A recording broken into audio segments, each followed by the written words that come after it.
नमस्कार दोस्तों, महादेव क्लासेस के यूट्यूब चैनल पर आपका हार्दिक स्वागत है। मैं आज आपके लिए लेकर आया हूँ एक और नई क्लास, जिसमें हम राजस्थान के भौतिक प्रदेशों के बारे में पढ़ रहे थे। ठीक है दोस्तों, हम चलते देखो राजस्थान के भौतिक प्रदेशों के बारे में पढ़ते हैं। ठीक है, हम पढ़ते थे बालू का स्तूप। क्या पढ़ते थे? बालू का स्तूप। बालू का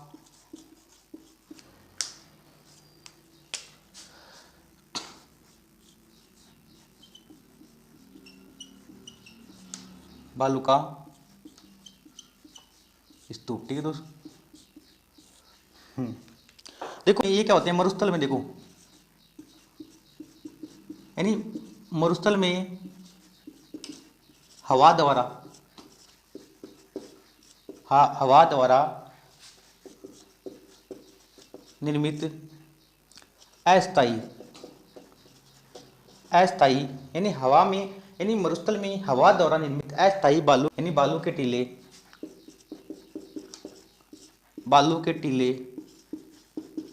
टीले। ठीक है, बालू के टीले, जिन्हें स्थानीय भाषा में जिन्हें स्थानीय भाषा में यानी स्थानीय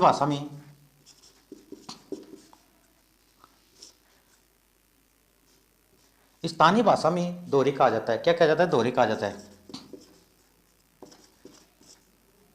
दोहरे कहा जाता है। ठीक है, इनको स्थानीय भाषा में क्या कहा जाता है? दोहरे कहा जाता है। ठीक है दोस्तों, यानी आपको कुछ बालू का स्तूप यानी मरुस्थल में हवा द्वारा निर्मित अस्थायी बालू के टीले, जिन्हें स्थानीय भाषा में दोहरे कहा जाता है। ठीक है, स्थानीय भाषा में क्या कहा जाता है? दोहरे कहा जाता है।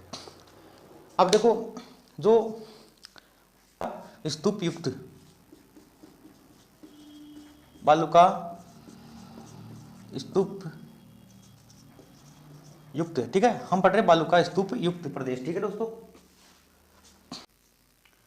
अब देखो जो बालू का स्तूप है इनका वर्गीकरण किया गया है। ठीक है,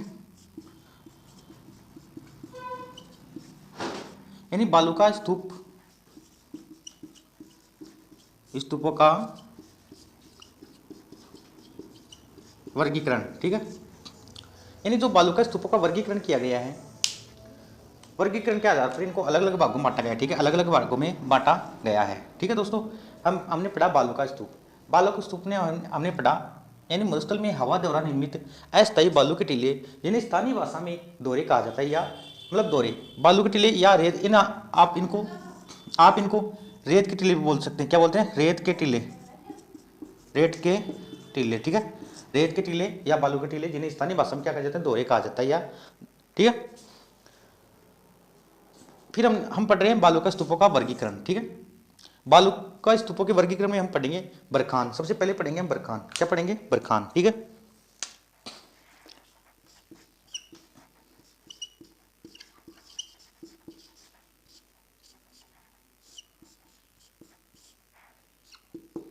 बरखान। ठीक है, देखो बरखान क्या है? बरखान यह क्या है? यह एक अर्धचंद्राकार बालू का स्तूप है। ठीक है, यह एक अर्धचंद्राकार बालू का स्तूप है। ठीक है, यानी यह एक अर्ध अर्ध चंद्राकार यह एक अर्धचंद्राकार बालू का स्तूप है। ठीक है दोस्तों, यानी यह एक अर्धचंद्राकार बालू का स्तूप है। ठीक है, हमने इतना पढ़ा। यानी बरखान एक बालू का स्तूप है। कैसा है? अर्धचंद्राकार बालू का स्तूप है। ठीक है, इन पर वनस्पति नहीं होती है। इन पर क्या होती है? वनस्पति नहीं होती है। क्या होती है? वनस्पति, यानी वनस्पति नहीं होती है, नहीं होती है। यानी इन पर क्या होती है? वनस्पति नहीं होती है। ठीक है, ये क्या होते हैं? सर्वाधिक गतिशील होते हैं। क्या होते हैं? सर्वाधिक गतिशील। ठीक है, सर्वाधिक गतिशील। ठीक है, यानी आगे बढ़ेंगे। यानी यह सबसे ऊंचे बालू का स्तूप होते हैं।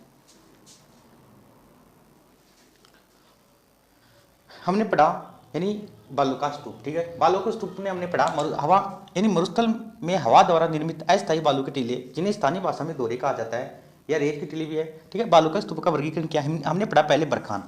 ठीक है, बरखान क्या है? ये एक अर्धचंद्राकार बालू का स्तूप है, यानी वनस्पति नहीं होती इसमें। क्या है? इन टीलों पर क्या होती है? वनस्पति नहीं होती। ठीक है, फिर क्या है? ये सर्वाधिक गतिशील है। क्या है? सर्वाधिक गतिशील, यानी सर्वाधिक गतिशील है। मैं आपको आगे बताता हूँ। हम पढ़ रहे बरखान, क्या पढ़ रहे हैं?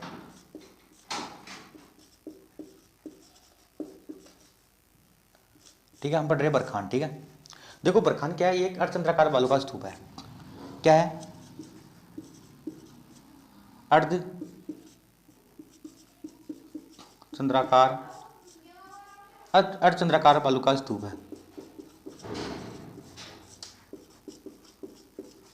बालू का स्तूप है। ठीक है, यानी यह एक अर्धचंद्राकार बालू का स्तूप है। ठीक है दोस्तों, उसके बाद में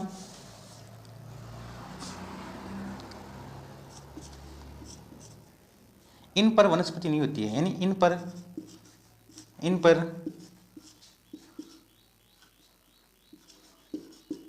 वनस्पति, यानी इन पर वनस्पति नहीं होती है।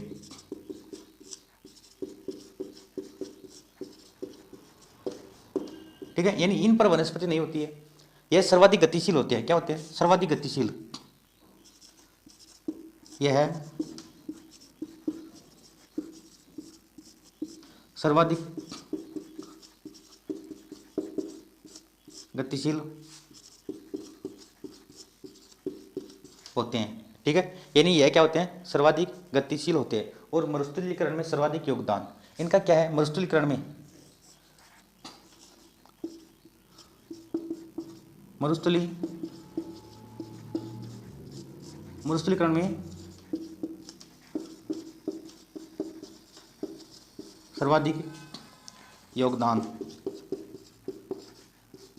ठीक है, इनका क्या है? मरुस्थलीकरण में सर्वाधिक योगदान है। ठीक है, यानी मरुस्थलीकरण को सर्वाधिक बढ़ावा बरखान बालू का स्तूप से मिला है। ठीक है, यह यानी इन पर वनस्पति नहीं होती, ये सर्वाधिक गतिशील होती है। ठीक है, क्या होते हैं? सर्वाधिक गतिशील होते हैं। ठीक है दोस्तों, फिर हम पढ़ रहे हैं यानी मध्य में चौड़ाई में अधिक होते हैं। बालू का स्तूप क्या होते हैं? मध्य में, यानी मध्य में चौड़ाई अधिक होती है। अधिक होती है। ठीक है, यानी मध्य में चौड़ाई अधिक होती है। देखो ये यानी मध्य में चौड़ाई अधिक होती है। अर्धचंद्राकार बालू का स्तूप है, इन पर मध्य वनस्पति नहीं होती है। ये सर्वाधिक गतिशील होते हैं। मरुस्थलीकरण में सर्वाधिक योगदान है। मध्य में चौड़ाई अधिक है। ठीक है, मध्य में चौड़ाई अधिक है, यानी सबसे ऊंचे बालू का स्तूप है। ये क्या है? सबसे ऊंचे बालू का स्तूप। ठीक है, मैं आपको यहाँ बता देता हूँ, यानी सबसे ऊंचे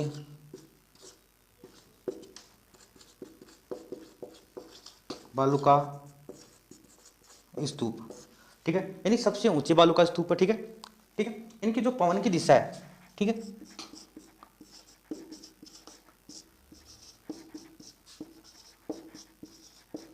पवन की दिशा, ठीक है, इनकी जो पवन की दिशा है, ठीक है, पवन की दिशा यानी पवन की दिशा वाला भाग, यानी पवन की दिशा वाला भाग, इसको क्या बोलते हैं? इसको बोलते हैं उनोदर। क्या बोलते हैं? उनोदर। ठीक है, उनोदर। ठीक है, उनोदर बोलते हैं। ठीक है, इसको उनोदर बोलते हैं, यानी उठा हुआ भाग, यानी उठा हुआ भाग। ठीक है,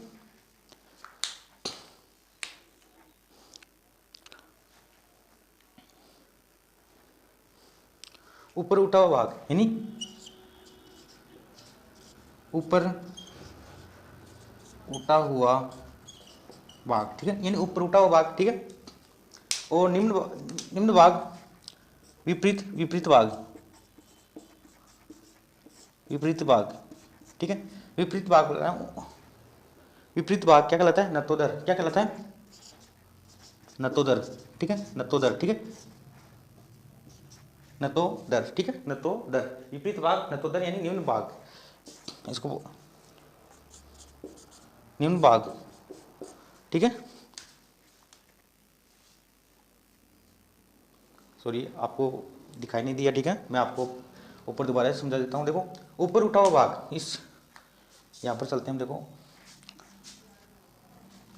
ठीक है, यानी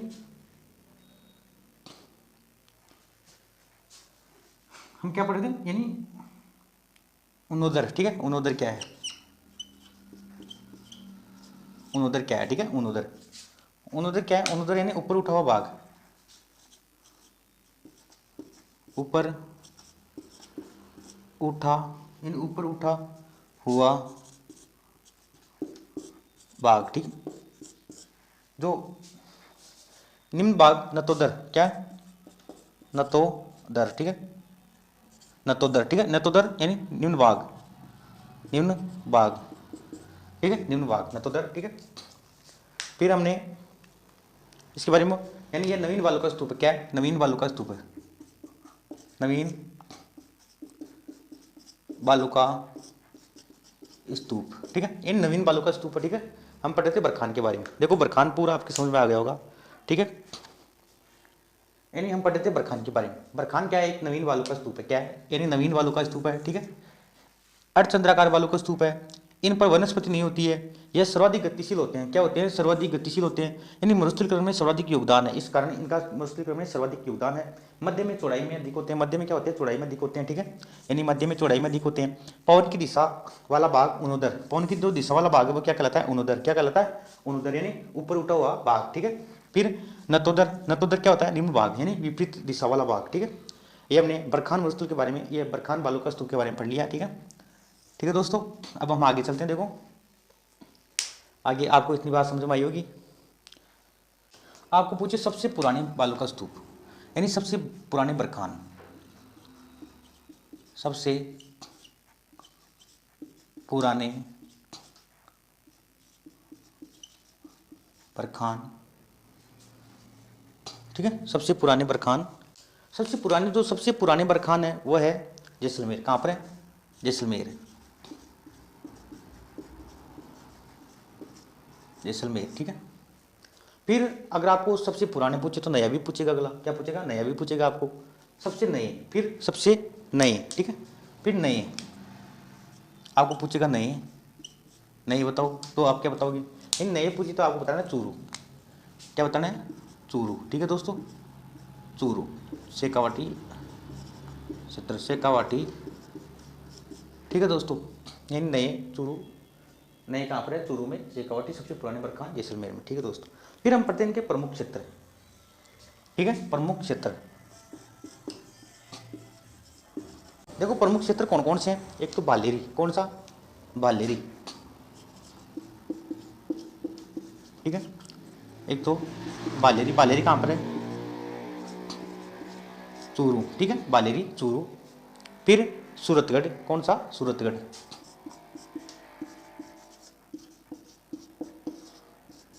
यानी सूरतगढ़, ठीक है, सूरतगढ़, ठीक है। फिर ओसिया, ठीक है, फिर सूरतगढ़, ओसिया, फिर मोहनगढ़, मोहनगढ़ में मिलती, ठीक है, लूणकरण सर, लूणकरण सर, ठीक है। उसके बाद में यहाँ पर आपको यहाँ पर बता देता हूँ, ठीक है, लूणकरण सर, उसके बाद में बालोतरा, ठीक है, बालोतरा, देशनोक, ठीक है, बालोतरा, देशनोक, ठीक है। एक आपको पूछे तो पोखरण, कौन सा, पोखरण, ठीक। ये प्रमुख क्षेत्र है जो जहाँ पर बरखान बालुका स्तूप पाए जाते हैं, ठीक है, बालेरी चूरू, सूरतगढ़, ओसिया, मोहनगढ़, पोखरण, देशनोक, बालोतरा, लूणकरण सर, ठीक है दोस्तों। अब हम आगे बढ़ते हैं, हमारा अगला बालुका स्तूप, ठीक है। देखो हम पढ़ रहे शीप बालुका स्तूप, क्या पढ़ रहे, शीप बालुका स्तूप, ये क्या होते हैं, ये यानी पवन के समानांतर, यानी पवन के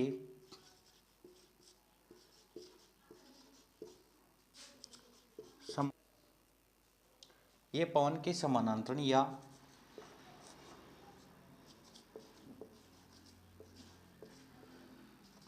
अनुदैर्ध्य, यानी अनुदैर्ध्य जैसे,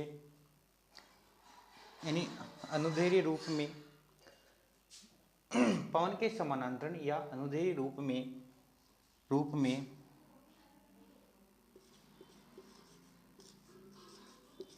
रूप में सींग जैसी आकृति के बनते हैं, सींग जैसी आकृति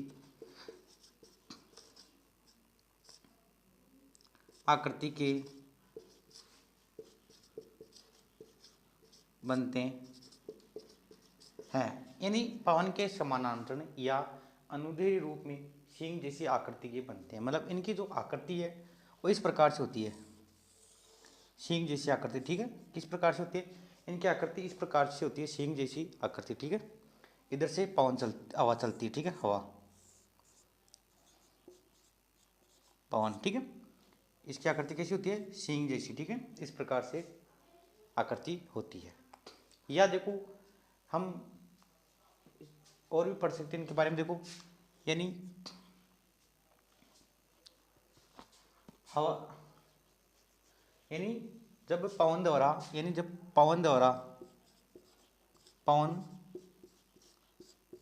निर्मित, यानी पवन द्वारा निर्मित अर्धचंद्राकार अर्धचंद्राकार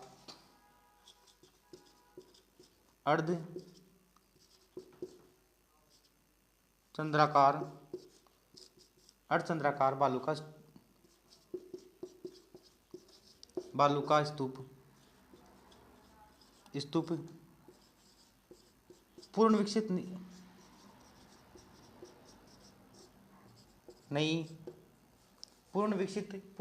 नहीं हो पाते, यानी पूर्ण विकसित नहीं हो पाते। देखो ये पूर्ण विकसित क्यों नहीं होते? मिट्टी के अभाव के कारण। क्यों नहीं होते? मिट्टी के अभाव के कारण। मिट्टी के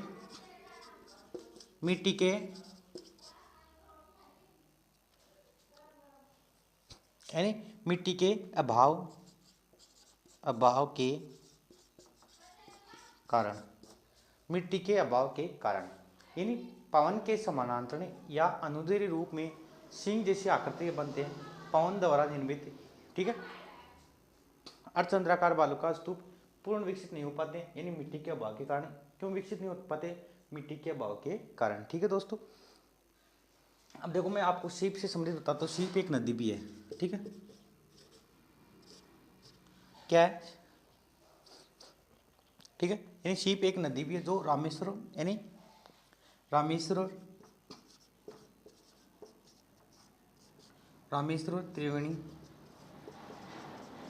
त्रिवेणी संगम पर। ठीक है, रामेश्वर त्रिवेणी संगम एक नदी भी है, राजस्थान की एक नदी भी है। ठीक है, सीप बालू का स्तूप भी है। और सीप एक क्या है? सीप क्या है? एक रचना भी है। ठीक है, रचना किनकी रचना? यानी चंद्र सिंह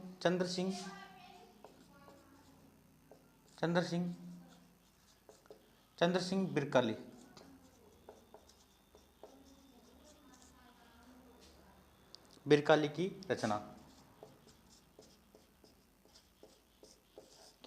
चंद्र सिंह बिरकाली की रचना। ठीक है, हम पढ़ रहे सीप बालू का स्तूप के बारे में। क्या पढ़ रहे हैं? सीप बालू का स्तूप के बारे में। बालू का स्तूप पवन के समानांतर या अनुदैर्ध्य रूप में सींग जैसी आकृति के बनते हैं, पवन द्वारा निर्मित है। अर्धचंद्राकार बालू का स्तूप, यानी पवन द्वारा निर्मित अर्धचंद्राकार बालू का स्तूप पूर्ण विकसित नहीं हो पाते हैं, मिट्टी के अभाव के कारण। ठीक है, अब मैं एक बार आपको दोबारा समझा देता हूँ।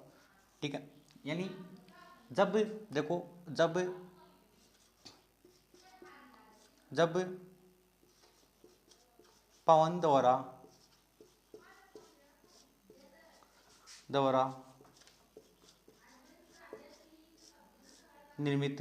पवन द्वारा निर्मित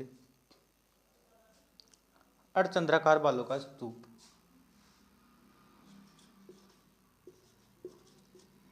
अर्धचंद्राकार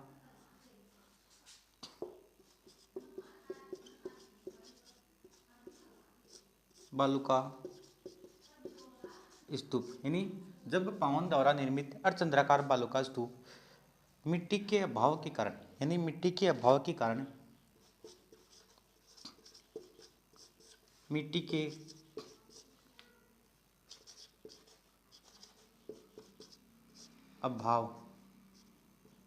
ठीक है, मिट्टी के अभाव के कारण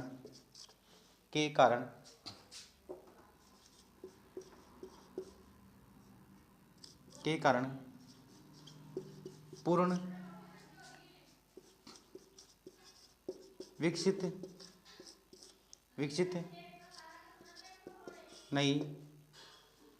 विकसित नहीं हो पाते, मम्मी चुप हो जा रहा मेरी थोड़ी देर। जब पवन द्वारा निर्मित अर्धचंद्राकार बालू का स्तूप मिट्टी के अभाव के कारण पूर्ण विकसित नहीं हो पाते हैं, ठीक है, तो वो शीप बालू का स्तूप कहलाते हैं। फिर हमने देखा, देखो जो शीप बालू का स्तूप है ये क्या करते हैं, पवन के समानांतर, ये लिखो दोबारा, देखो आगे पवन यानी पवन के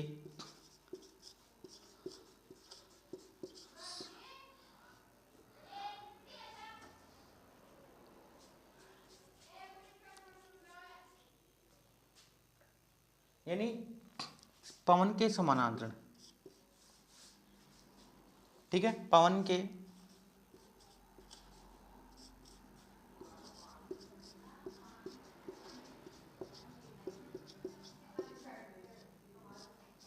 यानी पवन के समानांतर या अनुदैर्घ्य रूप में,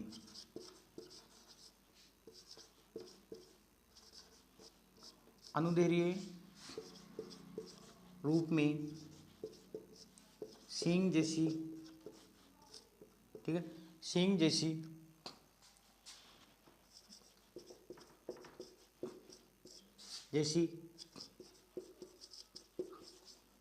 आकृति के होते हैं।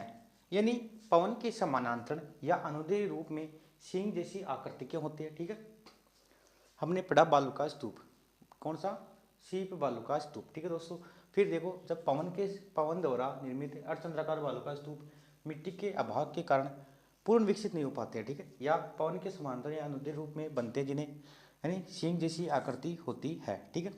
देखो ये इस आकार में बनते हैं, ठीक है, इस आकार में सींग जैसी आकृति में, ठीक है। इस प्रकार से पवन चलती हवा, ठीक है, पवन, ठीक है, यानी पवन के समानांतर बनती, ठीक है, अनुदैर्घ्य रूप में, ठीक है। फिर देखो हम पढ़ते हैं सीप के बारे में एक अन्य, देखो आपको नोट लगा के आपको लिखना है, यहाँ पर नहीं आ रहा, ठीक है, मैं आपको बताऊँ। देखो हम पढ़ रहे सीप एक नदी भी है, कौन सी नदी का नाम भी दो, रामेश्वर त्रिवेणी संगम पर, ठीक है, मिलती है। सीप एक क्या है, सीप एक बालू का स्तूप भी है, ठीक है, यानी बालू का स्तूप भी है।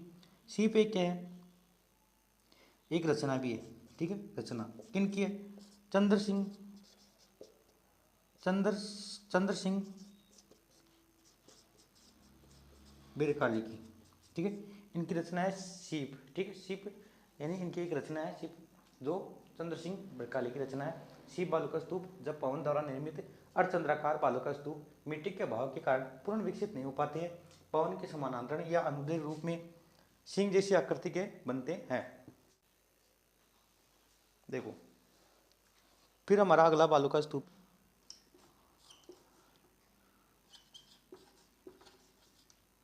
अनुप्रस्थ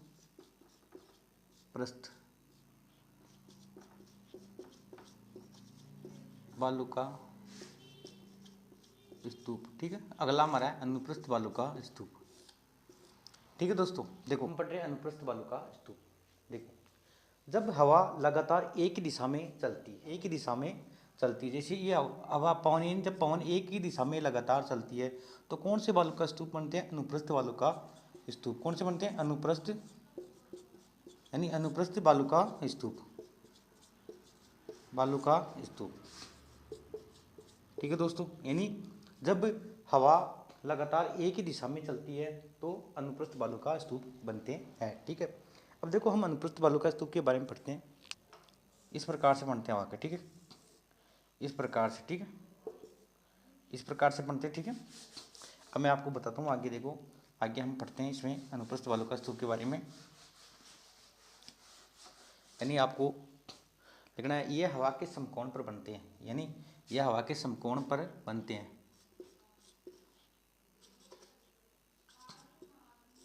यह हवा के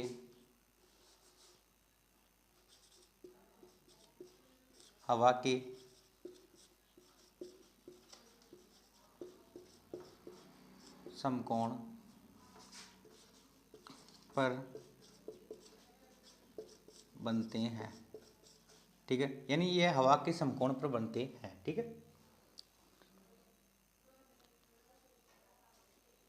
या ठीक। फिर देखो यह स्थायी होते हैं, क्या होते हैं, अधिक स्थायी होते हैं, ठीक है।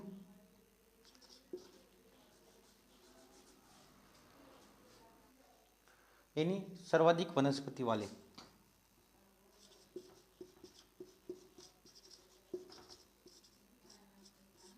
सर्वाधिक वनस्पति व स्थायी बालू का स्तूप, स्थायी बालू का स्तूप, ठीक। यानी सर्वाधिक वनस्पति व स्थायी बालू का स्तूप, ठीक। ये हवा के समकोण पर बनते हैं। सर्वाधिक वनस्पति पाई जाती है इस बालू का स्तूप में, और स्थायी भी है, ठीक है, सर्वाधिक स्थायी है, ठीक है दोस्तों। यानी जब हवा का बनते कैसे,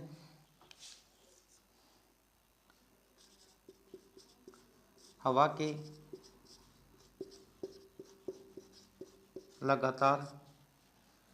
के लगातार एक दिशा में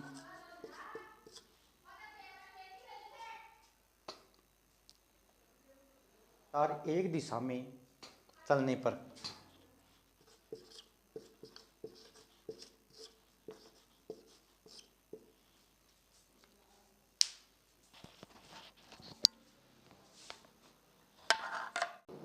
ठीक है। यानी हवा के लगातार एक दिशा में चलने पर यह बालू का स्तूप बनते हैं, ठीक है।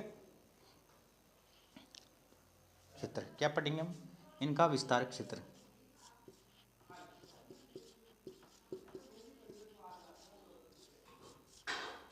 विस्तार क्षेत्र,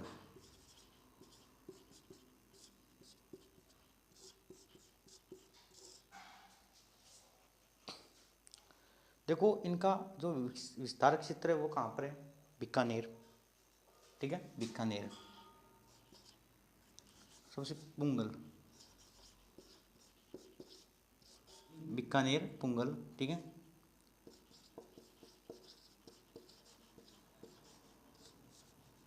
बीकानेर, ठीक है, ठीक। जोधपुर, ठीक है, जोधपुर।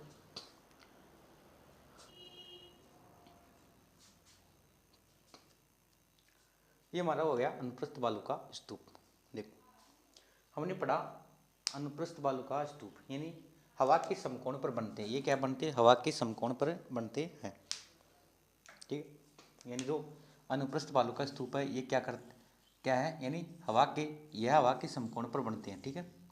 सर्वाधिक वनस्पति व स्थायी बालू का स्तूप है, ठीक है। यानी सर्वाधिक वनस्पति वाले भी है और ये स्थायी भी है, सर्वाधिक स्थायी भी, ठीक है। हवा के लगातार एक दिशा में चलने पर बनते हैं, ठीक है। यानी ये जो मरुस्थल है ये क्या बनते हैं, हवा के लगातार एक दिशा में चलने पर बनते हैं, ठीक है।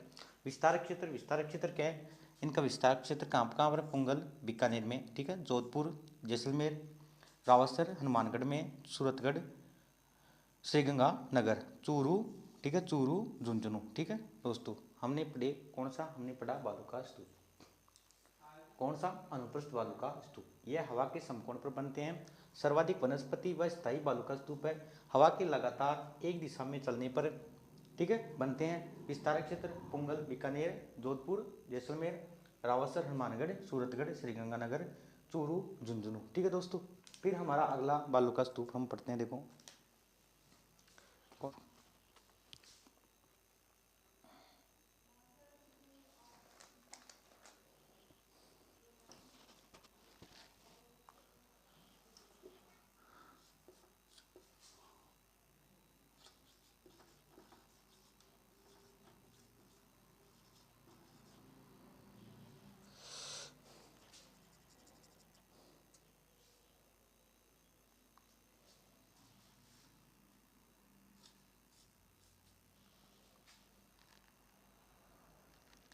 अंधेरे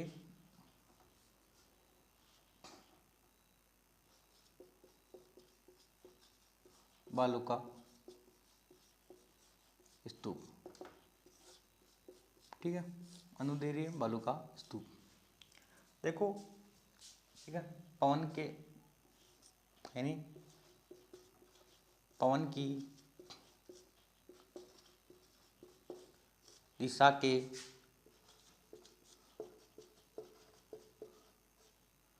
समानांतर, यानी पवन की दिशा के समानांतर बनते हैं, ठीक है। यानी पवन की दिशा के समानांतर बनते हैं। फिर अनुदैर्ध्य बालुका स्तूप के मध्य क्षेत्र को, यानी जो अनुदैर्ध्य बालुका इनके मध्य, ठीक है, इनके मध्य के क्षेत्र को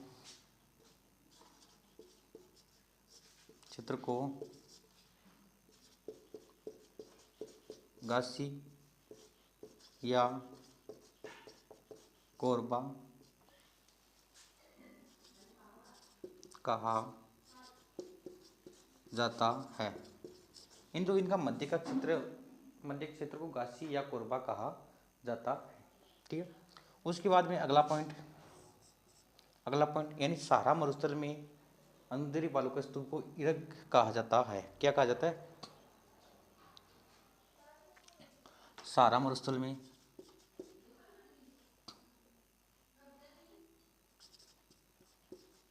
यानी सहारा मरुस्थल में अनुदैर्ध्य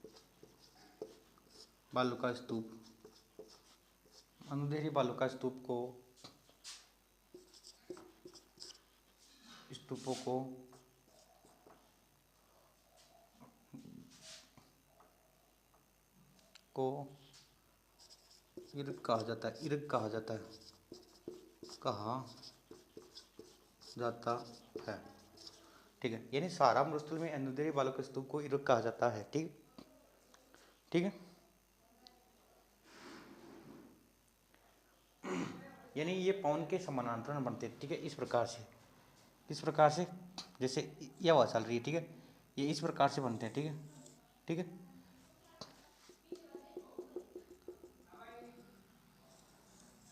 इस प्रकार से बनते हैं, ठीक है।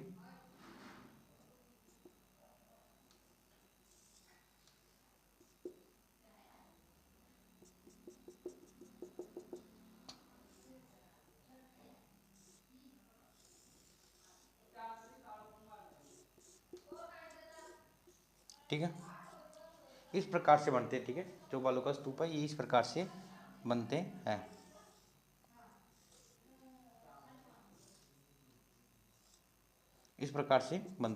ठीक है। जो बालुका स्तूप इस प्रकार से बनते हैं, ठीक है। जो इनका मध्य का क्षेत्र, इसको क्या कहा जाता है? मध्य के क्षेत्र को गासी या कोरबा कहा जाता है। सहारा मरुस्थल में अनुदैर्ध्य बालुका स्तूप को इरग कहा जाता है, ठीक है, इरग कहा जाता है, ठीक है। देखो जो इनका बीच का क्षेत्र, ये इसको बोलते हैं गासी, ठीक है, ये बोलते हैं गासी या कोरबा।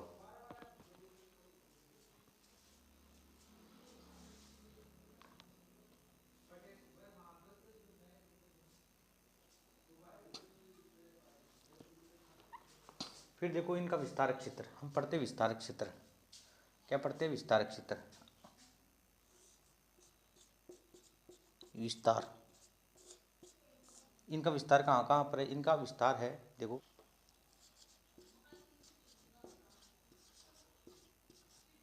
जैसलमेर,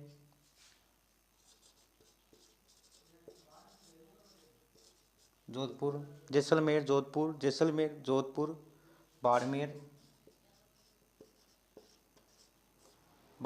ठीक है, बाड़मेर, चूरू। कौन सा जाएगा? चूरू। जैसलमेर, जोधपुर, बाड़मेर, चूरू पवन की दिशा के समानांतर बनते। इनके मध्य के क्षेत्र को गासी या कारबा कहा जाता है। सहारा मरुस्थल में अनुदैर्ध्य बालुका स्तूप को इरग कहा जाता है। विस्तार जैसलमेर, जोधपुर, बाड़मेर, चूरू, ठीक है। हमने पढ़ा अनुदैर्ध्य बालुका स्तूप। अनुदैर्ध्य बालुका स्तूप पवन की दिशा के समानांतर पर बनते, इनके मध्य के क्षेत्र को गासी या कोरबा कहा जाता है। सहारा मरुस्थल में अनुदैर्ध्य बालुका स्तूप को इरग कहा जाता है। विस्तार क्षेत्र जैसलमेर, जोधपुर, बाड़मेर, चूरू, ठीक है दोस्तों।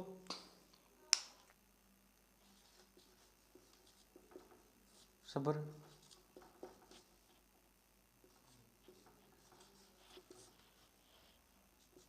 सबर काफी, ठीक है। देखो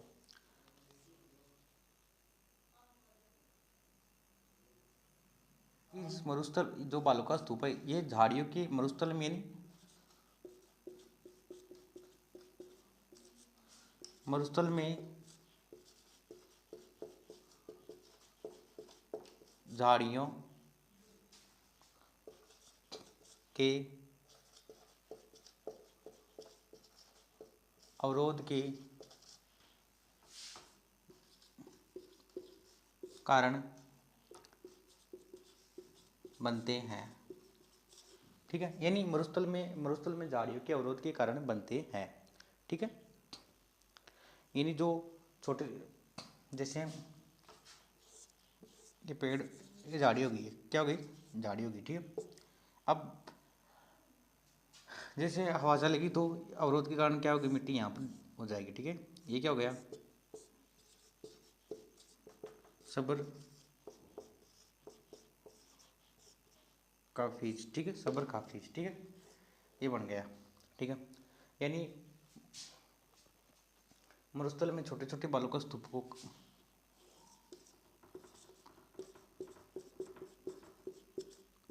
मरुस्थल में छोटे छोटे बालू का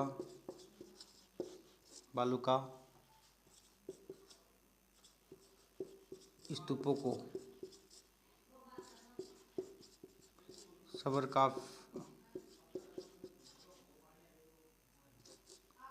बीज कहा जाता है, ठीक है। यानी मरुस्थल में छोटे छोटे बालू का स्तूपों को सबर का बीज कहा जाता है। इसका विस्तार, आपको पूछे विस्तार, आपको मैं बताऊं विस्तार, विस्तार क्या है, विस्तार यानी संपूर्ण मरुस्थल, ठीक है। यानी संपूर्ण मरुस्थल, ठीक है, संपूर्ण मरुस्थल, ठीक है दोस्तों। आज के लिए इतना ही काफ़ी है। यानी हमने पढ़ा सब्र काफी, मरुस्थल में झाड़ियों के अवरोध के कारण बनते हैं। मरुस्थल में छोटे छोटे बालू के स्तूपों को सब्र काबिज कहा जाता है। यानी जैसे ये झाड़ी है, हवा चलती है तो यहाँ पर बालू जो मिट्टी है वो मिट्टी का टीला बन जाता है, इसको सब्र काबिज कहा जाता है।